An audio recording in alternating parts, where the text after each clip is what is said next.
আশ্বিনের রাধে কার্তিকে খায় যে বর মাগে সে বর পায়। সবাইকে অশ্বিনী কুমার ব্রতের শুভেচ্ছা জানায়। অশ্বিনী কুমারের ব্রত বা ব্রতের ভাত চট্টগ্রামের অন্যতম বিখ্যাত পার্বণ। অশ্বিনী কুমার ব্রত হিন্দু ধর্মের একটি বিশেষ পবিত্র ব্রত, যা সন্তানের মঙ্গল ও দীর্ঘায়ু কামনায় নারীরা পালন করে থাকেন। মূলত অশ্বিনী কুমার বা অশ্বিনী দেবোদয় হিন্দু ধর্মের দেবতাদের চিকিৎসক হিসেবে পরিচিত।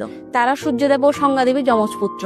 দেবলোকের চিকিৎসক হিসেবে তারা রোগীদের আরোগ্য দান করেন এবং প্রাণশক্তি ফিরিয়ে দেন। তারা আয়ুর্বেদ বা চিকিৎসা শাস্ত্রের প্রবর্তক হিসেবে পূজিত। এই ব্রতে আশ্বিন মাসের শেষ দিনে ব্রতের ভাত রান্না করা হয় আর কার্তিক মাসের প্রথম দিনে সেটি ভক্তি ভরে গ্রহণ করা হয়। এই ব্রত নিয়ে সনাতনীদের একটি বিশ্বাস প্রচলিত আছে। এই ব্রতের ভাত ভক্তি ভরে গ্রহণ করলে যে কোনো জটিল রোগ ভালো হয় আর মনোবাসনা পূর্ণ হয়। সনাতনেরা ছাড়াও অনেককে দেখা যায় ভক্তি ভরে এই ভাত গ্রহণ করতে।